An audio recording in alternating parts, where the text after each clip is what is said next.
Well, hello, this is Karin Zoe Lee, and you're listening to Lotus Moon Productions. Welcome to the Wrastlin Wrantz project.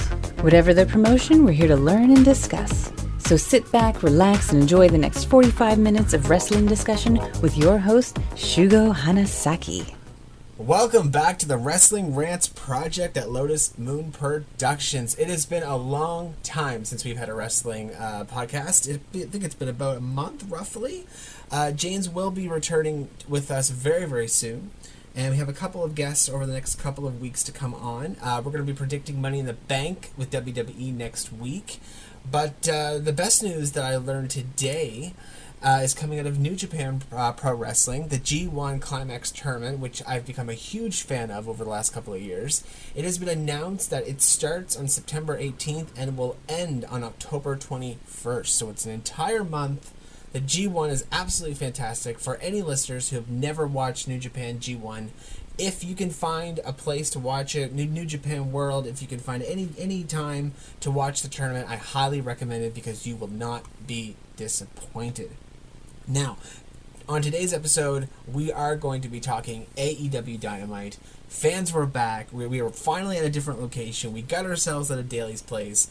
And my word, what an impact that night had. And I mean, you can use the puns of impact because of what happened with Carl Anderson, but we'll get there because Carl Anderson and Gallows are on Impact, and New Japan continues to cross over with AEW, and man, the episode as a whole last night was just absolutely amazing.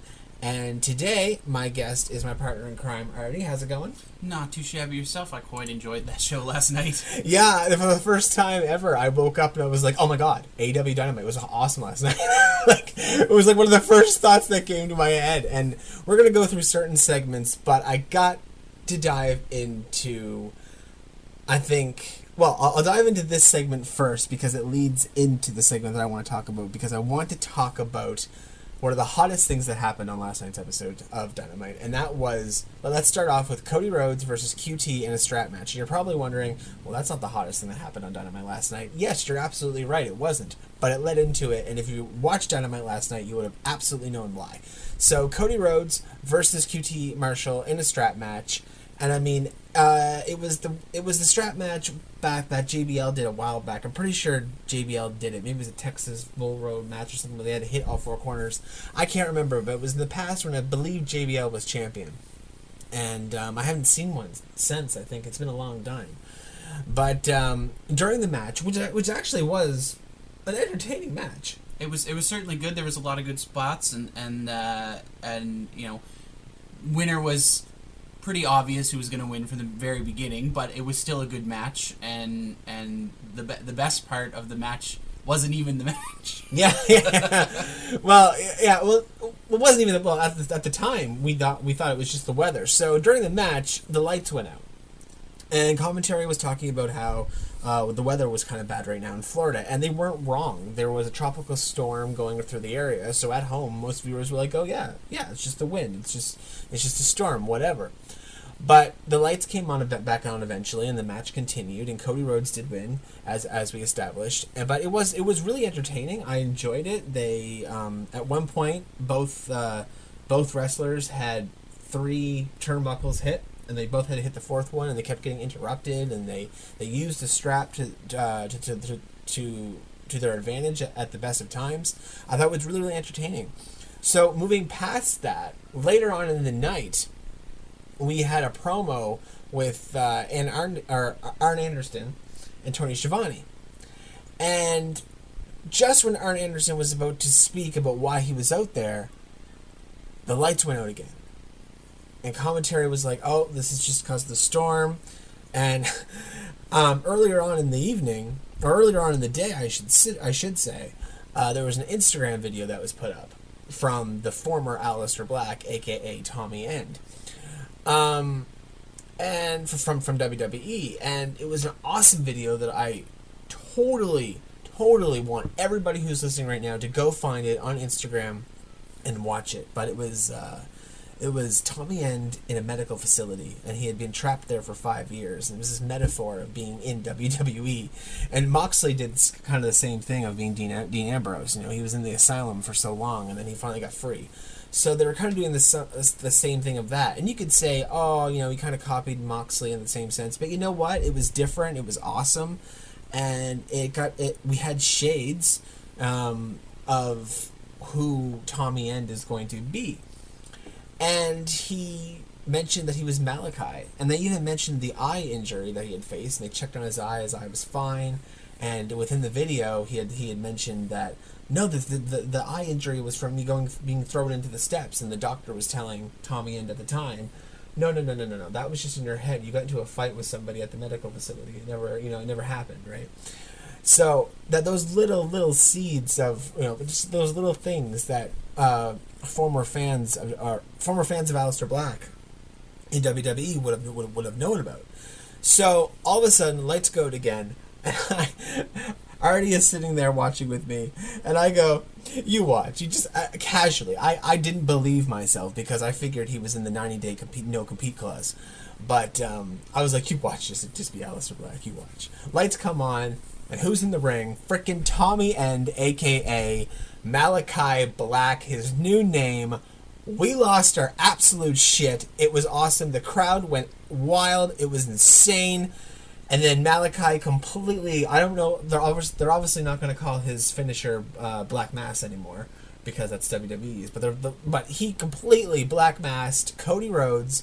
And he Black Masked. I swear to God, he took Arn Anderson's head off. Like if Arn Anderson's head could have came off, it would have been like a football in the crowd. Like that's how good of a kick it was. That would have been a field goal for sure. Yeah. So before we talk about the rest of Dynamite, what did you think of Malachi Black, also known as the former Aleister Black, Tommy End, coming to AEW so soon? I was quite surprised, like a lot of people were, you know, the whole 90-day no-compete thing. I'm very happy, because now he can actually, you know, stretch his legs as a wrestler and, you know, not be so confined to the local medical facility. Yeah, that's true. But overall, it seems fairly obvious that his first feud is going to be with Cody. Yeah, which is really good. Which should be a good one. I mean, if it's not, I'd be very surprised, just because of his entrance there when he first showed up. But I'm incredibly excited to see what he does. Yeah, me too. It's gonna be awesome. I mean, don't get me wrong. I mean, Aleister Black in WWE, him and Buddy Murphy had great matches, and I hope Murphy is able to reach AEW as well. But yeah, we were all under the impression that he was under the 90-day no compete clause, but apparently he only had a 30-day as it came out, which was great. So yeah, hopefully we will see Malachi Black be unleashed and use his full potential in AEW, and I cannot wait to see the matches and the people that he comes into contact with. And at some point, man, you could probably argue, like, people are like, who's going to take the TNT championship from Miro at some point in the future? Malachi Black, I could see being TNT champion. I could see him being world champion. At some point, maybe he finds somebody else who is a tag team champion. I don't know. But the sky is the limit for Malachi Black right now. Yeah, and I think somebody at WWE is going to get in trouble for not updating his contract. Yeah. Somebody is gonna get a talking to. maybe. At this point, good riddance, right? I don't even care. They gave him 6 weeks worth of vignettes that we watched on SmackDown. He comes out, interrupts Big E, and then gets fired. Yeah, and I'm like, no, that's the shittiest thing. He was off TV for months, but the greatest thing that I loved about this too is that he kept the injury. Yeah. He kept the injury from the steps from what Seth Rollins gave to him back. It wasn't Extreme Rules. I think it was just before Extreme Rules, or maybe shortly after. But he kept that, and he had the contact lens in. But in the video on Instagram, his eye was completely fine. So I'm thinking, on some level, we might have two different people here. We might have two characters in one body, kind of like with Bray Wyatt and The Fiend and other people over the years. We might have Tommy End, and then we might have Malachi Black when shit goes down. Yeah. I think that's really cool. I mean, who knows what will happen, but it's certainly quite interesting. Now we'll kind of go in order of the show, and the next promo that came across was Sean Spears was backstage. He was cutting a promo, being the chairman as he is, and he's a chairman. Yeah. Well, he was boasting about how he was getting the upper hand all the time with Sammy Guevara. And all of a sudden, out of frame, you just see this chair come out of nowhere, clock him in the face. And then Sammy comes in, sits down on a chair and says, "Gotcha, bitch." I'm sorry, just that reaction, that within itself was absolutely hilarious. Yeah, I definitely had a good chuckle at that, and was quite amused.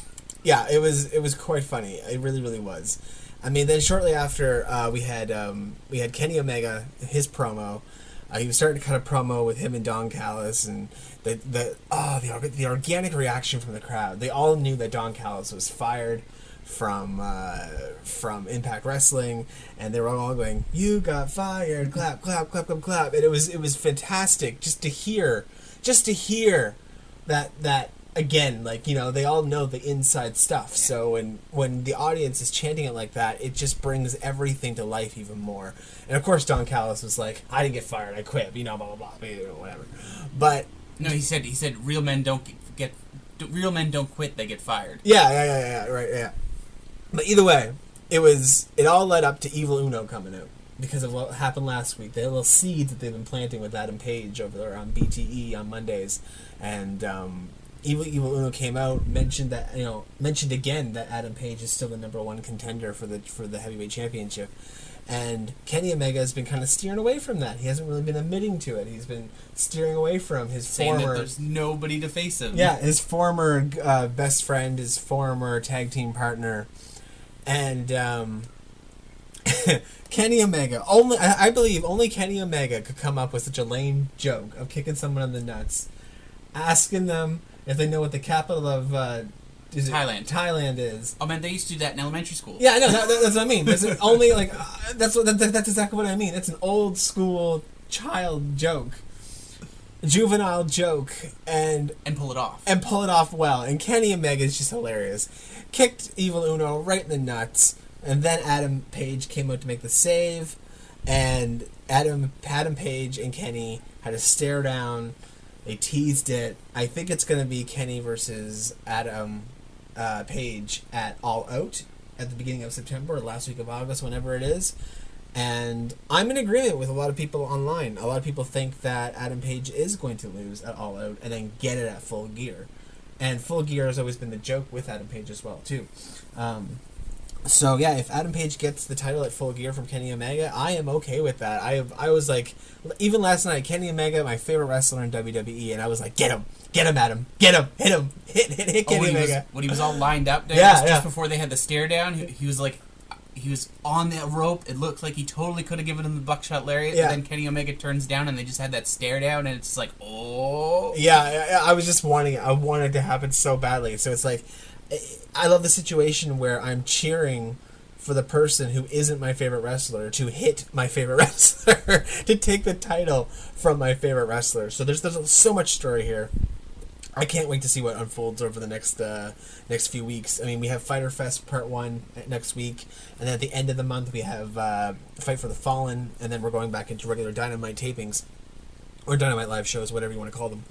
But the next segment of the night was just a simple one. I'm not going to talk too much on it, but it was Darby Allin versus Ethan Page. They both said their points about why they hate each other. They sat down with JR. They're going to be having a coffin match next week on Fyter Fest. Now, obviously, a casket match is what WWE has created, with The Undertaker and everything else.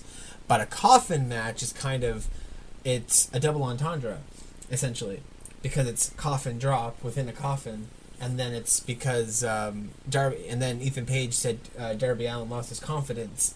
So it's just like, it's a triple. I love it. I love the puns of it all. But it should be good. The first ever kind of casket match, coffin match in AEW. And I think it'll be interesting, and I think we'll see Darby Allin come out on top. Yeah, I think he kind of has to, just because he's kind of been beat several times by Ethan Page, or like the two of them, like the 2-on-1 handicap and like all that stuff. So I think he kind of has to win this match, if for no other reason than it's the stipulation is basically his finisher. I don't think Sting was on last night at all, was he? No, I don't know. Huh. I didn't even realize that until now. That's really good. That's really good, because the crowd would have gone crazy to see Sting. And I bet they all paid their money to see Sting if Sting never showed up. But that doesn't matter, because the crowd was on fire last night. But yeah, I think Darby Allin will definitely win next week. Decent match between FTR and Wardlow versus Santana and Ortiz and Jake Hager. The Pinnacle won. That continues that feud. And then we moved on to a backstage segment with Carl Anderson going on about Jon Moxley. And he wanted to take down Jon Moxley. And he mentioned the magical words of the IWGP US Championship. So next week on Fyter Fest, once again on Dynamite, we are going to have the IWGP US Championship be defended. Jon Moxley versus Carl Anderson. I'm so excited for that. For all the people who have seen Carl Anderson do what he does best in New Japan and Impact and every other company but WWE, unfortunately. Because WWE held him back. Yeah, they were a great tag team in WWE. But Carl Anderson is incredible, and they never even tapped into half of Anderson's potential that he has. And I can't wait to see him and Moxley just absolutely destroy each other next week. Like, what did you think about that when that was announced? I'm quite excited. I haven't followed a whole lot of his career outside of WWE, just because I didn't really know of him that much before then. But I've seen bits and pieces, and I've seen him go, when AEW and Impact started doing their crossover stuff, and I've seen, paid a little bit more attention to Impact at the time. And yeah, I think that's going to be as they say, a barn burner. A barn burner, a slobber knocker. Yeah, absolutely. And the interesting thing here is that we have an Impact competitor facing an AEW competitor for a New Japan belt. Yeah. So, I don't know if Jon Moxley is going back over to New Japan. I don't know if Carl Anderson is going back over to New Japan. I don't even know if Carl Anderson is going to win this. I have no idea what's going to happen. I am just so happy to see that beautiful belt from New Japan being defended on American soil on AEW. It's incredible. It makes me so happy to see that. And also, I got into New Japan 3 or 4 years ago, and everything that I'm watching now is starting to pay off. I've gone back and I've watched videos before I started watching New Japan to catch myself up, like with the Bullet Club, the Elite, Cody back there, Golden Lovers, the Kenny Omega and Kota Ibushi. I've gone back and I've done my research, and AEW keeps paying me off for watching long term and learning all this stuff. So yeah, it's really, really exciting. And afterwards we moved into the Chris Jericho and MJF segment, and long story short, Chris Jericho has to go through every person in the Pinnacle, beat them all, and then he gets a shot at MJF, which I imagine would take us all the way out to All Out, because All Out's at the end of August, or beginning of September, as I mentioned, and we're halfway into July, so that's 4 weeks, so that'll take us to the middle of August. And then we'll probably have some face-off a week beforehand, and then there's All Out. Yeah. So that'll take you right to it. So that feud's going to carry on all summer right to All Out, which great. And I will mention that a fan jumped the barricade, and Jericho and MJF totally handled it like pros. But all I got to say is, if anybody out there thinks it's okay to do that, especially on the first show on the road, to do that, I don't know what's going through your head. I don't know but just don't do it. Have more respect for the people in the ring. Have more respect for the show. Have respect for the people who paid their tickets to come and see their favorite wrestlers entertain us. We don't want to see you jump the barricade. Like, just don't go to wrestling if you're going to be that type of person, honestly. Like, I get you paid your ticket, and I get you get to, react the way you want, and yes, that is your privilege, but you have no right whatsoever to jump the barricade and try to harm the people that are in that ring for whatever reason you might think is justifiable. And to be perfectly frank, there are very, very few fans who would be able to actually do any harm. If you think you're going to attack a wrestler, you're going to get laid out. Well, Jericho punched him too. That was fantastic. That might have all of us been the highlight of the night. Just punching a fan right in the mouth for their stupidity and incompetence. But it was great. I'm looking forward to Chris Jericho taking on the Pinnacle all summer, and then now we're going to move on to Britt Baker, and it was very difficult. I mean, Andrade had his debut versus Matt Sydal the following, the next segment after Britt Baker had her backstage promo. And they had a really good match, Andrade, Matt Sydal. They really, really, really did. And I watched it, and I enjoyed it. But I couldn't get Britt Baker out of my head that entire match because the words that she said... She was talking about the blood money and how it was an attack on Britt Baker for Nyla Rose, Vicky Guerrero. They 2-on-1, put her through a table, and they get this championship match because Vicky Guerrero hired Andrade. So they mentioned the blood money in that sense. But then Britt Baker turns around and says, "Oh, maybe AEW Dynamite should be in Saudi Arabia next week." And oh my good lord! Shots fired. Oh, I think all the rounds were fired after that one because there's been so many complaints about WWE and all the agreements that WWE shouldn't be doing anything with Saudi Arabia just because of all the controversy that's come out of that country and all the deaths and the blood and everything like that. So that dig to WWE, like, again, a lot of people sit there and they don't like the pettiness, that WWE and AEW put back and forth. And I can see that. But you know what? For shit like that, WWE deserved it 110% because I don't want them. It makes me uncomfortable to watch the Saudi Arabia shows. It really does. I watch them because, I can come on the podcast, talk about them, do predictions, whatever. But a chunk of wrestlers out of WWE don't even want to go to Saudi Arabia, and they don't. Aleister Black wasn't even allowed to be, a.k.a. Tommy End, Malachi Black. He wasn't even allowed to be in Saudi Arabia because of his tattoos. Yeah, there's like one specific tattoo or something had some offensive meaning to... Yeah, but even though they're offensive on a daily basis over there, I love how they get to point what's justice and what's not. But anyway, whatever country, you have your own rules, but that burn was universally perfect. Like, that was just... Oh man, like, you weren't just burned, you were crispy fried, you were black, you were coal, like, you had no coming back from that one. Now, it's going to be interesting. I imagine WWE will probably retaliate with something. I mean, if they don't, no worries, but that wasn't just plain old pettiness, that was a very, very good calculated dig. And I think they deserved every bit of it, in my opinion. I mean, I love WWE, I'll watch to the day I die, I've always said that. But I don't agree with some of their business decisions that they make. And who am I to say, because I'm not a business guy, but I would never partner with Saudi Arabia with everything that I know as a person. Would you? No, I agree. Yeah, exactly. But it was amazing. And yeah, I mentioned how amazing Andrade and Matt Sydal had. They really did have a really good match, but it was difficult for me to not think about that during the entire match because it was just so good. And then we get to Christian Cage and Matt Hardy promo. It was pretty decent. It catered to a lot of people from the Attitude Era. And Christian Cage and Edge versus Matt Hardy and Jeff Hardy and the Dudley Boys and the inventors of the TLC match, right? There's 20 years of story there, and they're bringing that back, and they've mentioned a little bit of the past. Christian versus Matt Hardy is a great food for Christian to go into, since he's still kind of fresh in Dynamite.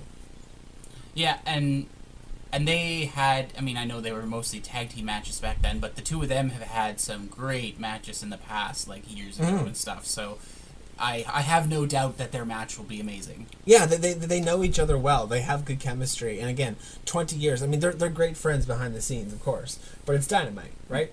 It's wrestling. It's got a heel and a face. And whenever two friends can come together in a feud and they know each other that well, you can't go wrong. Yeah. You can't go wrong. I think it's going to be next week on Fyter Fest. I think. Because think of the amount of... Because in wrestling, when there are wrestlers who are friends, they practice together. They do their moves on each other. They learn new things on each other. They find out, like, okay, so if you're going to do this, I can do this. And they already know how to do it all because they've done it with each other so many times that they can just take it to a whole different level than two wrestlers who maybe don't know each other at all or not very well or just recently been introduced. But these guys have all that history behind each other and knowledge of what each other can do. And so they can push that even further than most people could, despite, people are like, oh, they're old or whatever. They're not that old. I mean, yes, they're kind of older, but they're not old, and they're certainly not out of their depth. No, I mean, they're only like 10, 15 years older than you and I. Yeah. So, I mean... but people give wrestlers a hard time over being, like, 40, and it's like, look at how physically good specimens these people... Like, look at them. They are in shape.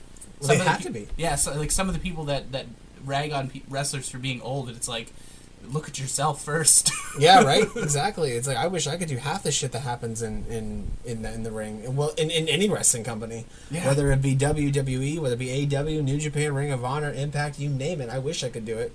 But my body just won't let me.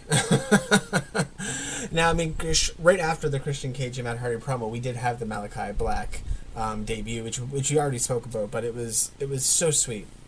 And I think the Brian Cage and Ricky Starks segment, I kind of barely remember because I was so hot over Malachi Black. I mean, but next week, though, on Fyter Fest, it's the FTW Championship being defended for Brian Cage and Ricky Starks because of the turmoil that's within Team Taz. And I don't know really what's going to happen there. It would be interesting to see Brian Cage keep the championship and move away from Team Taz. And then maybe we can bring some prestige to that title and maybe he defend it against multiple people. Because it seems that Brian Cage is going face here now. Or if Ricky Starks gets the FTW championship and sticks with Team Taz and Brian Cage goes off. But I don't know what's going to happen here, but I definitely know that Brian Cage is turning face. Yeah, I definitely would agree on that. Now, right after that segment, we had Orange Cassidy and Chris Statlander versus Blade and the Bunny in a mixed match tag, and it was good. It was enjoyable. There were some funny moments. Orange Cassidy, Chris Statlander, always good together. Was there any highlights of that match for you? I think when Orange Cassidy got knocked down and Statlander tagged herself in real fast, and the Blade didn't notice and was trying to pin Orange Cassidy, but then the ref was like, "Oh no, you can't." And he had to just like sulk off to the corner. Yeah, it was pretty good, and I got to shout out the Big Bang Theory. That move, I actually don't know what it's called, the real wrestling move of what it's called. But damn, is it ever a good finisher? I can't wait for Chris Statlander to be AEW Women's Champion someday. Yeah. I mean, her and Britt Baker, I think, would have a good feud, but I don't want it now. I want it to happen a little later, like maybe at Full Gear. I want Britt Baker to hold on to that championship for at least a good 4 or 5 months. What about you? Yeah, she is a great champion, and some people are like, oh, she's heel or whatever, but yeah, she is a heel. She's supposed to be a heel, and she's a really, really good heel. Britt Baker broke my heart a few weeks ago. I love Big Macs, and we haven't been going out to fast food restaurants. Just a little into our personal lives here. We haven't been going out to fast food because of the pandemic and everything. Luckily, it's dying down in most places around the world. And my heart goes out to the places that are still struggling very, very much. But we have been just staying away from fast food just to be extra safe. And Britt Baker comes out on Dynamite a few weeks ago with a stack of Big Macs. And she taunts them with the crowd. And the Big Macs are my favorite thing from McDonald's. And I was like, never in my wildest dreams would I ever have somebody taunt me with a Big Mac. But let alone Britt Baker. That's like a nightmare that you just don't want to have. And she did it. I was like, I was like, you bitch. And then they got wasted. I was like, it was a travesty for me. I love Big Macs. They're my favorite fast food burger in the world. But anyway, shout out to Big Macs. But yeah, Britt Baker, absolutely amazing. Now, after the Orange Cassidy and Chris Statlander match, we moved on to Dan Lambert, who I was not familiar with. I wasn't familiar with the woman she was with, the UFC fighter, I believe it was. Yeah, there's the three of them all from MMA. Yeah. And I mean, he shit on how crappy AEW was and this and that. But I gathered, and I could be wrong here, but it came across as like, if you took out a few words, like placed AEW there with WWE and placed the other few words with this and that, it almost sounded like they were just using that to pick the shit out of WWE. Yeah, and I got that too. I actually thought he was, when he was first mentioning, because he was first mentioning how like wrestling's gone downhill and all that, yeah. and like Tony Khan's like, oh no, this is different or whatever, and I thought he was gonna come around and be like, but this company is good, but you know they went a different direction with it, which was fine. Yeah, but I definitely think it was another dig at WWE. Yeah, I mean, it could not have been, and it could have just been to wind the crowd up, or the crowd up, which is fine. It was hilarious. It was a great promo. I didn't even know who Dan Lambert was until then, and then he comes into the ring and cut a great promo. So I was like, yeah, this is hilarious. It made me laugh, and then Lance Archer came out and black masked him. So I mean, it was pretty damn good. I enjoyed it. It was just good. But then we move on to the main event. And the main event of the evening was the Young Bucks, who have been the dirtiest heels ever, one of the greatest heel tag teams I've ever seen. I told Artie and I told my friends about a month and a half ago or so when the Young Bucks started to turn heel, I said, and you remember this, I said they are going to make everyone hate them so goddamn badly. And I hear it. I've gone on other podcasts. I've listened to other people's opinions. I've seen the comments online. People are really, really hating the Young Bucks for their actions and everything. But that's the point. They're really hating the heel side of the Young Bucks. But that's the whole point, and I love it. I love every second of it. With the mustaches, with how they act, with how they dress, they know exactly what they're doing and what buttons to push as heels, and they're doing it the best way possible. But it was the Young Bucks versus Eddie Kingston and Penta in a street fight, and my God, did they go crazy. I mean, the first thing that comes to my mind is that Canadian Destroyer. They ran off the side of the ring through a table. Penta took, I think it was Matt Jackson, and put him through the table. It was disgusting. And then the Hurricane Rana off the top, and was Penta who did those? Who was it? Nick Jackson, who did the Hurricane Rana to Eddie Kingston? Yeah, crushed the garbage can on him. Yeah, no, but then Penta fell onto the tacks. Oh, there was a bunch of that. There was tacks, and then oh man, it was just like, yeah, Penta had the Hurricane Rana done to him. I had to think about the match. Penta had the Hurricane Rana done to him off the top rope into the tacks. I was like, oh my God. And the Young Bucks always pulling the refs off, and the splash onto the ref. That was hilarious. I was like, you know what? You're gonna be heels. Heal it up even more, guys. It was fantastic. I figured going into it, the Young Bucks were not going to lose. They got beat last week, but they were not going to lose. They're going to hold on to those tag team championships until at least All Out, in my opinion. They may hold on to them until Full Gear, but I think they're going to hold on to them to at least All Out. They may lose them at All Out. I don't know who they're going to lose them to, but it'll be very, very interesting. Maybe it could be the Best Friends. They're up there. It could be just a couple of tag teams that are up there now. I'm trying to think now. But either way, it was a great fight. I mean, the ending when they put the tacks in Eddie's mouth. And this is I think the second or third time that they have put that, not they as the Young Bucks, but somebody has put tacks into somebody's mouth and kicked them, or done a move on them. And oh my goodness, tacks in somebody's mouth is just, I don't know how they fake that. I don't know how they take that risk. I think Darby Allin did it at one time too. Maybe, I don't know. But I know Darby Allin went into the... Yeah, he was in the body bag. He was in the body bag full of tacks, yeah. But oh my goodness, Jesus, I can't. Every time thumbtacks get involved to this day, ever since I was a kid, it's just every time I see the BTE trigger, it was just absolutely insane. What did you think of the match? I thought it was a great match. Overall, I don't think they could have done much better. It was just solid craziness and shenanigans, and I didn't want it to end. It was just so good.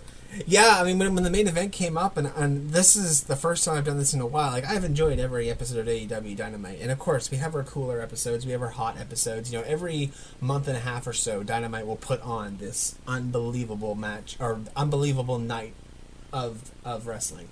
And last night was one of those nights.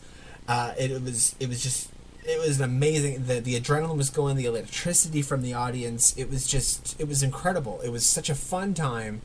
I didn't want it to stop. I was like, oh, it's over. I want more. And I'm not like that. I'm not like that usually. And I mean, with Dynamite, yeah, in the past I've done it a few times where I'm like, oh yeah, this show's so good, I don't want it to end. But I mean, it's good though. You always leave your audience wanting more. Which brings us to next week. Next week on Dynamite is Fyter Fest Part 1. And so far, we have 6 matches announced. There probably will be a 7th maybe added, I don't know. But 6 matches for a 2-hour show.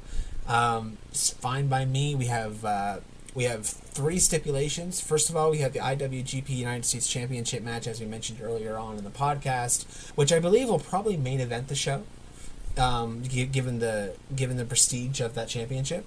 So it's Jon Moxley versus Carl Anderson.